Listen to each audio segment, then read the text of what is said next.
fishing tonight. No idea what time it is, I haven't had a look yet. Haven't weighed him yet, but I have a feeling he's either on or just below the 20-pound mark. Oh, let's just get a foot. Alright, calm down.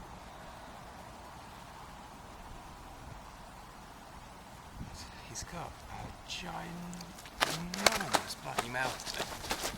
Alright, calm down.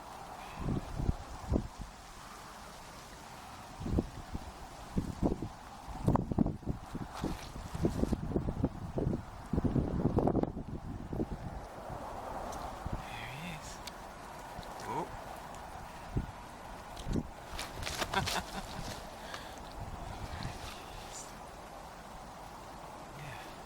Mouth you can fit the golf ball in.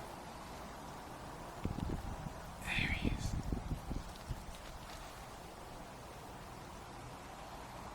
Try. Happy days.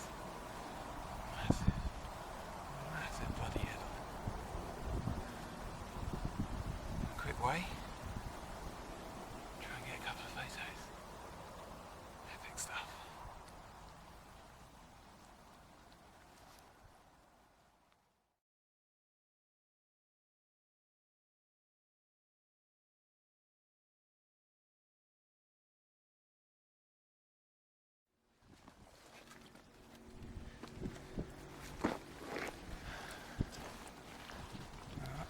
Goes. First fish of the night. Hopefully not the last. Away he goes.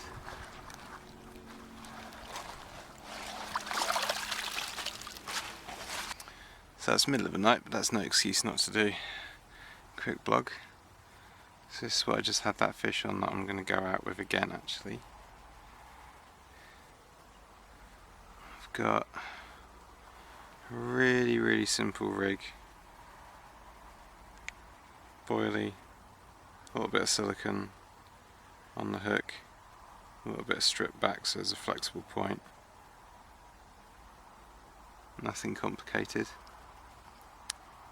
Got dynamite sticks, so we've got just ground bait and hemp oil at this end, and then pellets and a bit of ground bait at this end, and then 3 boilies just in a bit of mesh, and that goes on the hook. There you go, and then that's the finished setup. So on the line, got a flying back lead with a bead, faithful rig tubing, a bit of putty on the end there,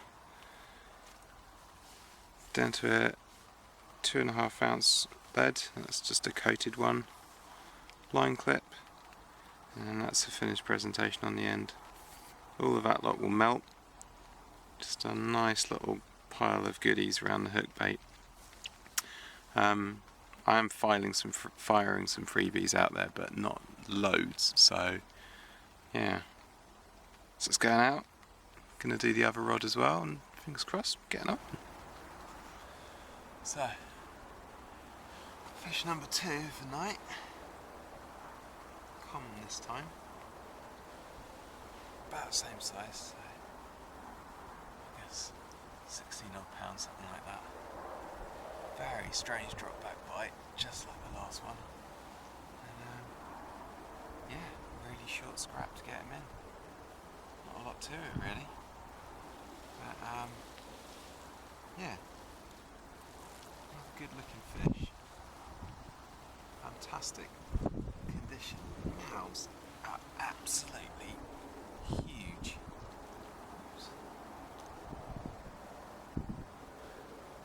Happy days.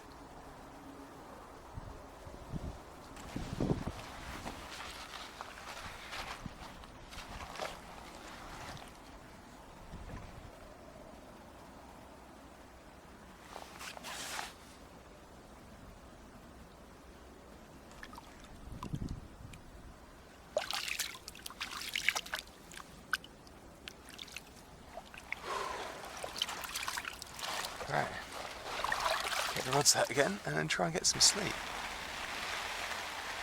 Well, what do you know, I'm fishing and it's raining. It's been really nice all week, right up until Friday, and it's rained and been grim all night, unfortunately.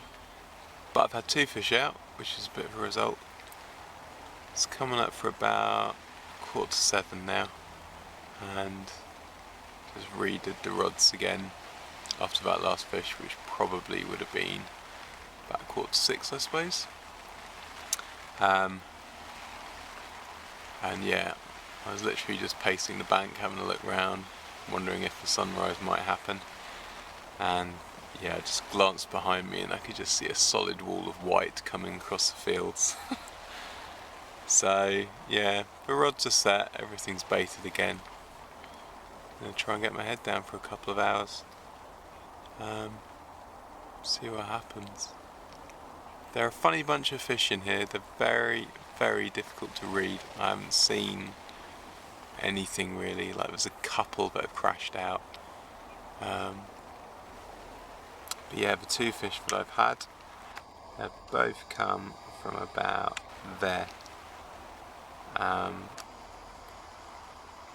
Both bites were drop backs that I've had to really, kind of rush out the bivvy and reel into. Pick up a whole load of slack line. And yeah, I've yet to have a fish from this channel out of here. I've plonked a bait there primarily because I picked one up last time I was here, and I figured, the fish do, they've got to patrol back and forth along here. So yeah, that rod's in there for the moment. But yeah, I think now I'm just going to get my head down for a couple of hours before the sun comes up.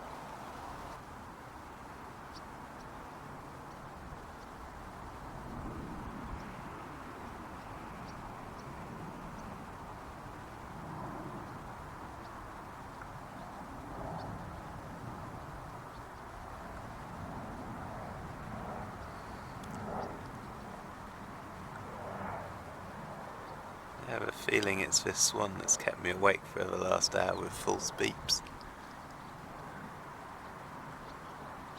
But you know what? The sun's out, and he looks kind of cool.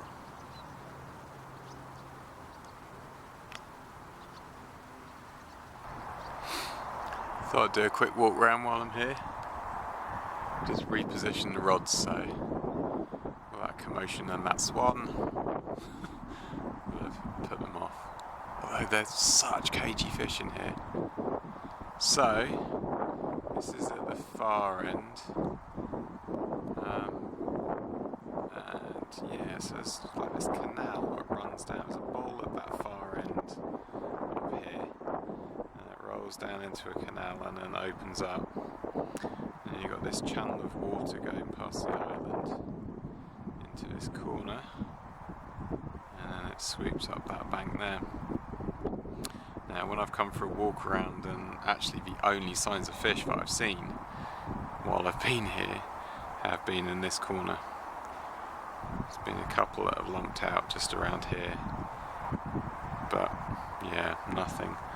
I quite heavily baited last night that little point just off the island, so probably in about there. I baited it and left it, baited it and left it, and then dropped the bait on it for a good kind of 2-3 hours. Nothing. Didn't even get liners or anything.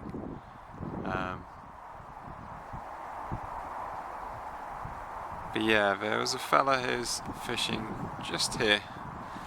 I mean, this is ages ago. This would have been back in March, April time, I suppose. Oh, there you go. There's something just come up just down here. Yeah, they do seem to congregate in this corner.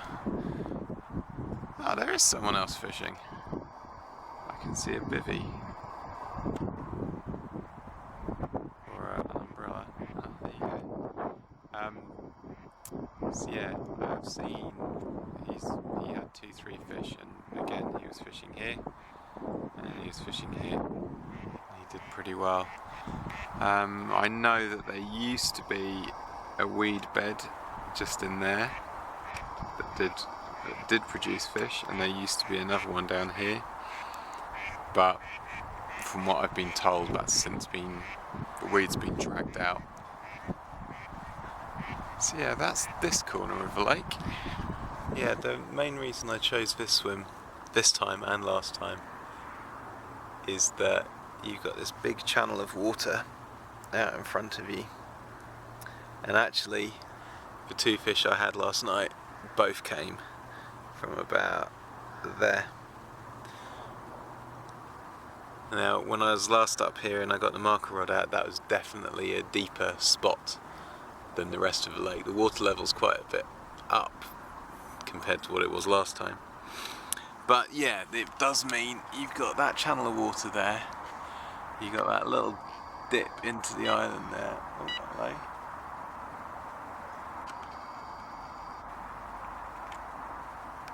Liner on that rod. You got that channel going off to the right as well, and like I say, that corner always seems to have movement in it, although I've not managed to get a fish out of it. And then going to the left, you've got all this spot on the canal running up this way. Yeah, now the last time I was here I had a fish out of there on a little pop-up, so I've actually persevered with, seeing I had a couple of fish out from this direction. Yeah, I've persevered with a pop-up, but I keep getting liners, but no action yet. The interesting thing is the last two baits that I've pulled in that have been bottom baits, reasonably soft boilies I suppose, they've been taken off for hair.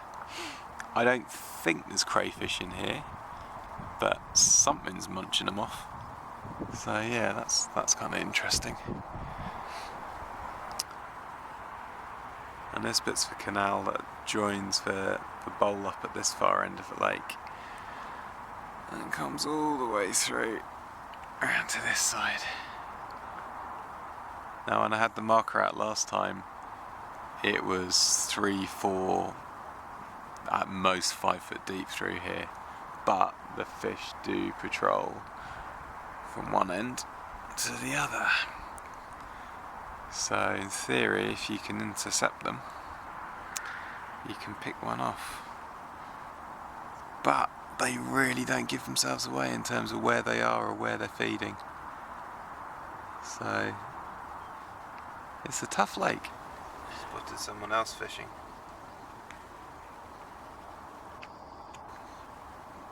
He's less fussed about the rain than I am. Fish number 3. Just want to show you the size of their mouths. Absolutely bloody huge. I mean, that's what is that? It's either a 15 or an 18mm boilie, and yeah, absolutely ginormous. Yeah. Fish number 3. So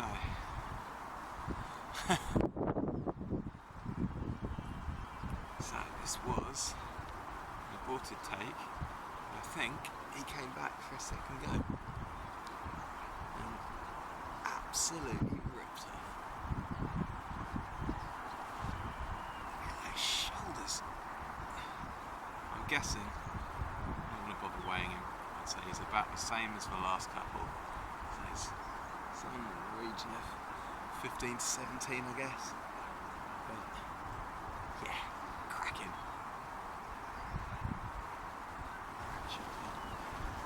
That's fish number 3 for me. Never know.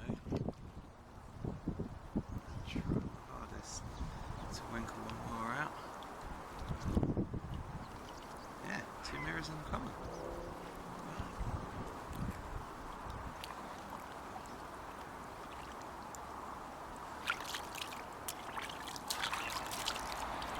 So that was the bait I just had that fish on. It's a pretty big pop-up, I suppose, for a lake that supposedly is naturals, but that's just weighted, so it's set up like that. And I'm going to put that out again. Same spot, PVA bag. See if we can get another one. This might not come out on camera, but basically this is how I'm going to tie a PVA bag. These bags that I've got, believe it or not, are about 15 years old. I bought these back in the day when PVA bags used to be about 30 centimetres deep. And this was part of a, what was it, it's a Fish-Rite value pack. And you got all sorts of different packs, different size bags in one. But basically I've got some really, it's just hemp oil and ground bait. I'm going to drop the pop-up in, switch that down, and then in with the pellets. Start the micros, and the next size up, keep on piling them in.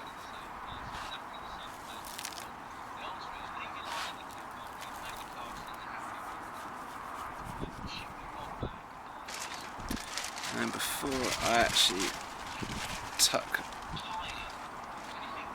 the weight and the hook link around,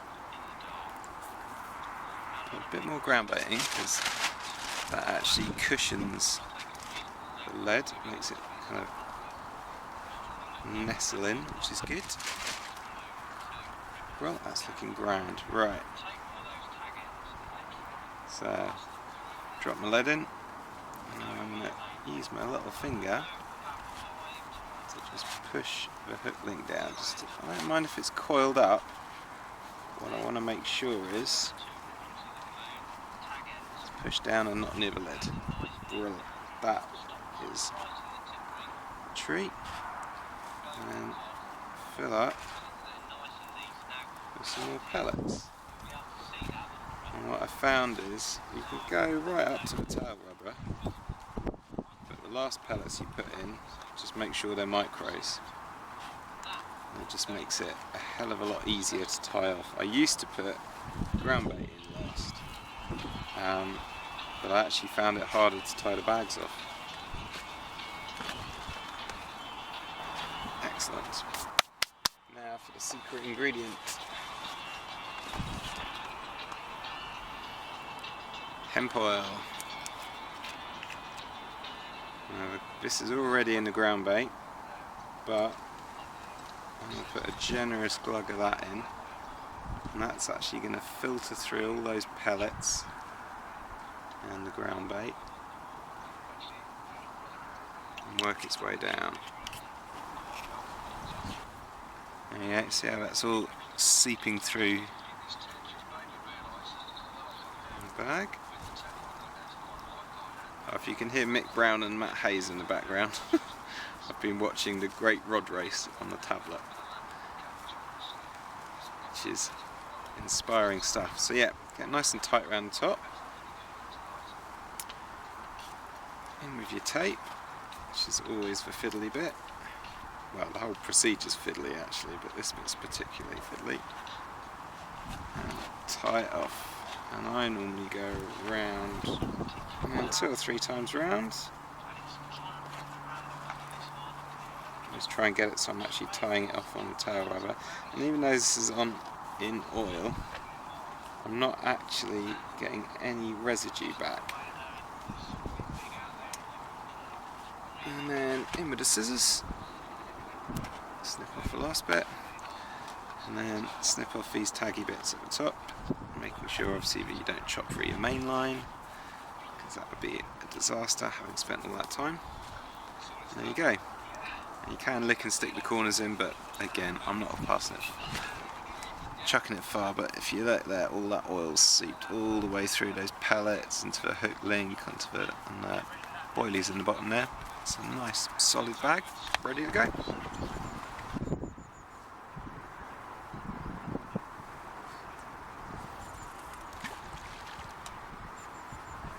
There you go, sure. I thought I'd show you this. These are sticky baits for krills, or the krill, I don't know. Basically, some very kind gentleman last time I was down at Follyfoot was day fishing, and he had a bag of these that he said he was just going to dump into the lake, and I could have them if I wanted them, and I'm really glad that I did, because Bev had me 2 fish here today, or last night. So yeah, the one on the right, even though they're shelf life, I actually put them in the freezer to keep them. The one on the right I put into boiling water when I arrived last night, and that's been in water since last night. The one on the left has been in a plastic bag in a bucket. And the amount that it's swelled up, the one on the left now, so it's suddenly turned a 15mm boilie into an 18mm boilie, which is quite something. So yeah, good to know. It does make a difference though. That one's really quite hard. That's really soft. Good bait, I'm really impressed with them. Well, that's it for today's session at Windmill Fishery. Not bad at all. 3 really big chunky fish, which has been a lot of fun. I really enjoyed it actually. It's a bit of a winning combo of actually getting some sleep and chilling out and catching some quality fish. I don't really want to go home, to be honest, but the action has completely dried up, so not even getting liners anymore, so yeah, time to go. I'm sure I'll be back though.